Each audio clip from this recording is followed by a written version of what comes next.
तो आइए देखते हैं प्रश्न और अध्याय अध्याय 5 है ना, मापन। इसमें प्रश्न और अभ्यास में सही उत्तर चुनिए। पहला नंबर जो प्रश्न है वो सही विकल्प वाला है। और इसमें यदि अच्छी तरह से पढ़ा हो कोई तो बहुत सुंदर ढंग से इसका उत्तर लिख सकता है। उसमें टिक मारना है या एक उत्तर को नोट आउट करना है, ठीक है। पहला है, एक कमरे की लंबाई 6 मीटर तथा चौड़ाई 5 मीटर है ना। उसके फर्श का क्षेत्रफल होगा, मतलब उसका क्षेत्रफल ज्ञात करना है। और चूंकि कमरे की लंबाई 6 मीटर और चौड़ाई 5 मीटर है, इसी बात से आप अंदाजा लगा सकते हो ये कौन सा आकृति है, कौन सा आकार है। बताओ, आप लोग बताओ, ये आयत है कि वर्ग है कि वृत्त है कि सर्किल है कि क्या है।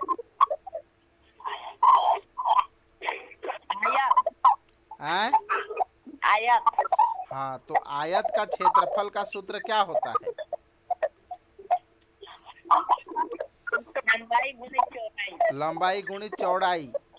लंबाई की भुजा को यदि ए मानते हैं तो चौड़ाई की भुजा को बी मानते हैं, तो ए गुणित बी इसका सूत्र होता है ना।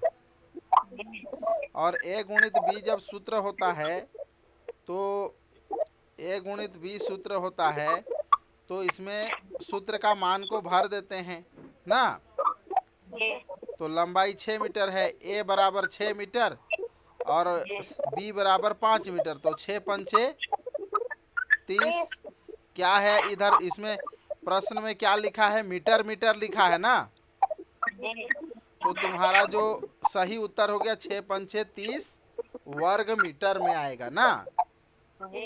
यहाँ छकाने के लिए देखो, ये क नंबर में उत्तर दिया है वर्ग सेंटीमीटर दिया है,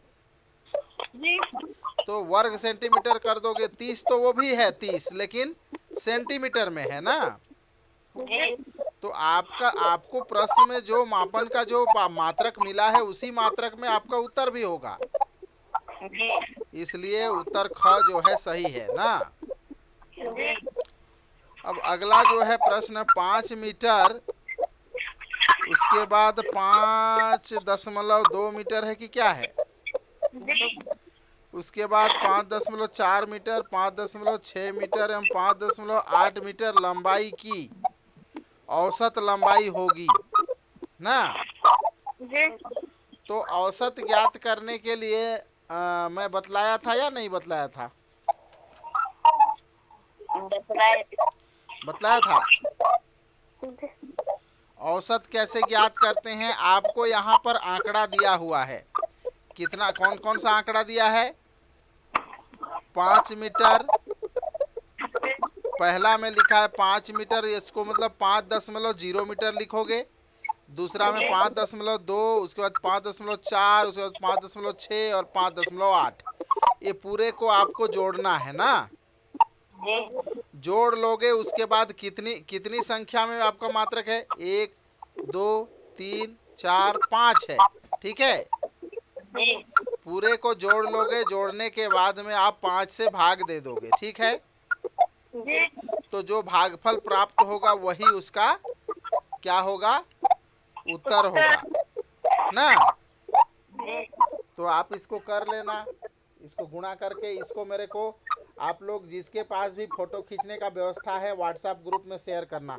मात्र इसी प्रश्न को शेयर करना पहले ना, बाकी को करो या मत करो, इसको शेयर करना। गणितीय विधि से इसको हल करके मैं चेक करूंगा, और बाकी नोट कॉपी में बनाओगे उसको तो चेक करूंगा ही। तीसरा नंबर है, अनियमित आकृति के कार्ड का क्षेत्रफल निकाला जाता है। कौन से विधि द्वारा निकाला जाता है? इसमें लिखा है मापक फीता द्वारा, मीटर स्केल द्वारा, ग्राफ पेपर द्वारा, मापक सिलेंडर द्वारा। कौन सा द्वारा निकलाता है? ग्राफ पेपर द्वारा। शाबाश, ग्राफ पेपर द्वारा अनियमित आकृति। जैसे हमने एक पेड़ की पत्ती का आकृति के मापन के संबंध में आपको बतलाया था ना। अब चौथे नंबर पर है हेक्टेयर इकाई है। हेक्टेयर जो है इकाई है किसका? क्षेत्रफल का, लंबाई का, घनत्व का, परिमाप का। किसका है इकाई? क्षेत्रफल। बहुत सुंदर।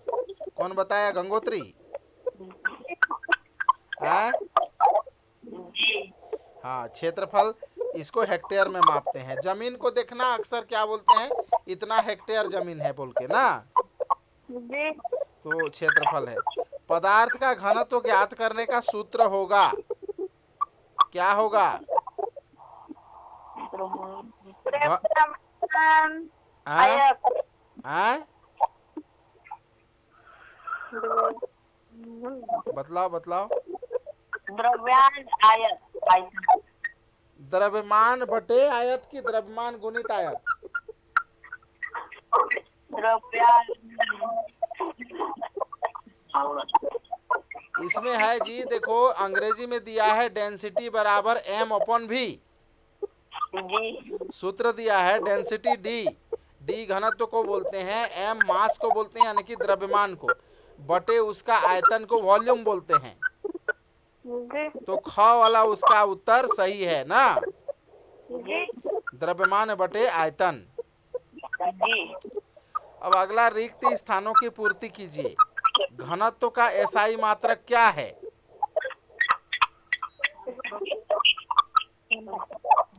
घनत्व का एसआई मात्रक क्या है, बतलाओ चलो।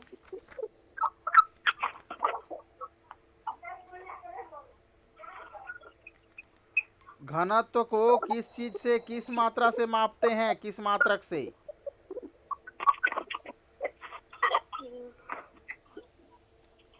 हैं?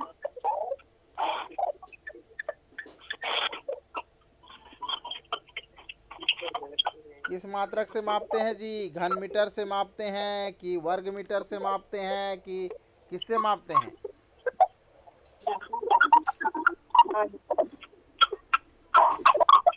नहीं समझ में आ रहा है?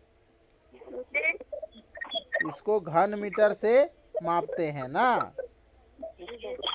उसका मात्रक क्या है? किलोग्राम प्रति घन मीटर। कैसे नापेंगे? किलोग्राम प्रति घन मीटर।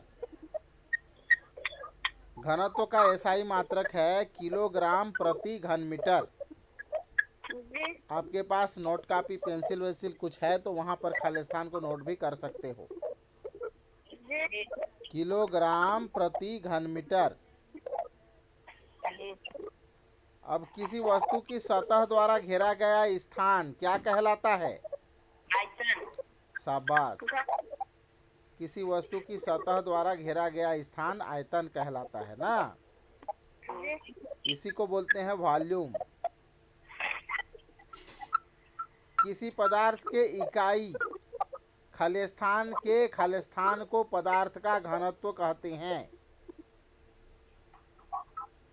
किसी पदार्थ के इकाई खालिस्तान को उस पदार्थ का घनत्व कहते हैं। ये घनत्व का परिभाषा आप लोगों को बतलाया था मैं ना। हाँ, किसी पदार्थ के इकाई आयतन के द्रव्यमान को ना पदार्थ का घनत्व कहते हैं, यानी कि आयतन आएगा और द्रव्यमान आएगा, ठीक है ना। अब क्षेत्रफल का एसआई मात्रक क्या है? क्या है? नहीं सुनाई दे रहा है ठीक से, क्लियर।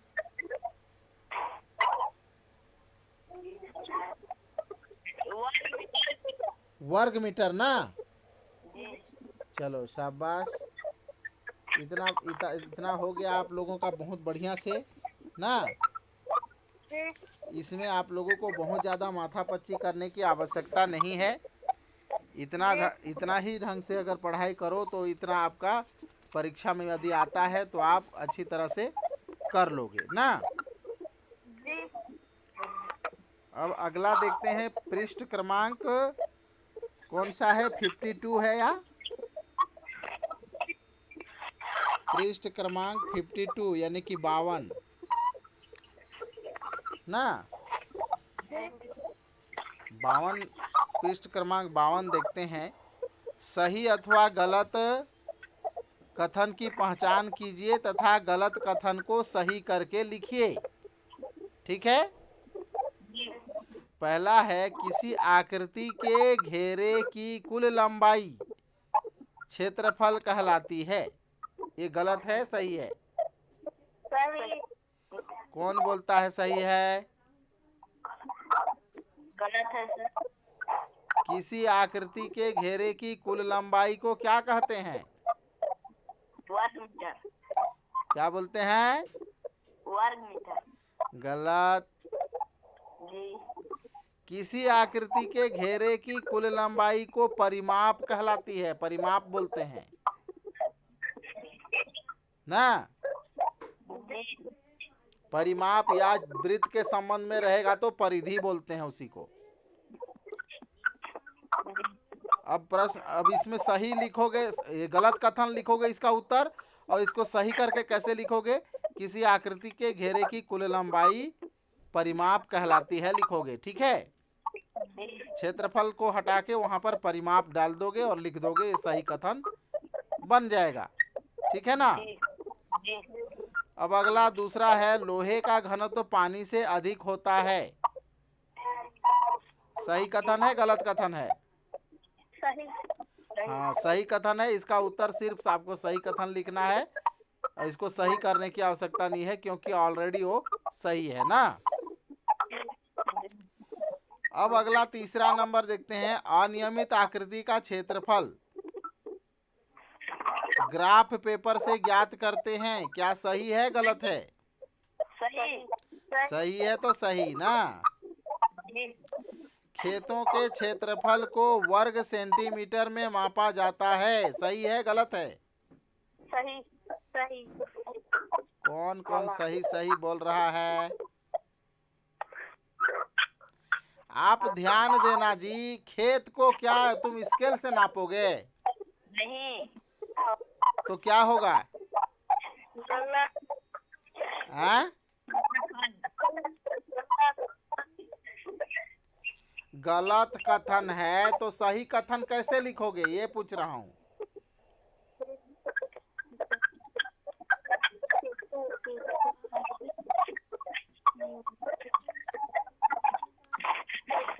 क्या चीज बहुत आवाज कर रहा है समझ में नहीं आता है, काड़ुर काड़ुर करता है।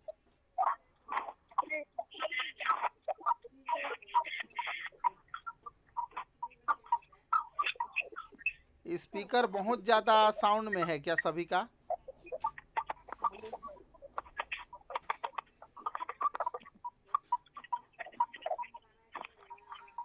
यहाँ आप ऐसे करोगे, खेतों के क्षेत्रफल को कि अभी साउंड बढ़िया सुना रहा है। अभी बंद किए हो क्या साउंड कोई? जी अभी बहुत सुंदर सुना रहा है। आप लोग को सबको सुनाई दे रहा है ना? जी हाँ तो इतने ही साउंड में रखो ताकि अच्छा लगे ना। जी अभी देखो खेतों के क्षेत्रफल को देखो, नापने की सुविधा के अनुसार उसका जो एसआई मात्रक होता है, वास्तव में एसआई मात्रक तो मीटर से ही नापा जाता है।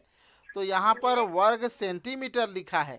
तो एक खेत है, खेत कोई सिलेट थोड़ी है कि कॉपी थोड़ी है जिसको स्केल से नापोगे सेंटीमीटर में सुविधा होगा। वो तो लंबा लंबा जाता है, तो उसको क्या से मापेंगे हम? मीटर से ना। तो सही कथन लिखोगे खेतों के क्षेत्रफल को वर्ग मीटर में मापा जाता है ना। अब अगला, इन प्रश्नों के उत्तर को यहाँ पर मैं विस्तृत रूप से बताने नहीं सकूँगा, और बताने से भी आप लोगों को उतना लाभ नहीं मिल पाएगा। इसके लिए आप लोगों को एक प्रकार से चुनौती स्वीकार करना होगा। क्या चुनौती? कि आप लोग किताब में पिछले भाग में जहाँ पढ़ाया गया है उस भाग को खोजो। आपको एक लंबा तार, मीटर, स्केल और चूड़ी दी गई है।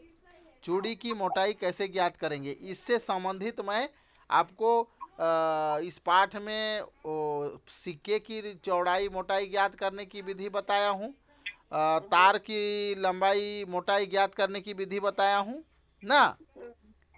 उन विधियों को आप पीछे तरफ झांको, इस किताब में निकालो और देखो, और इसकी सहायता से इसको नोट कॉपी में बनाओ। प्रश्न को, पूरे 9 प्रश्न हैं ना।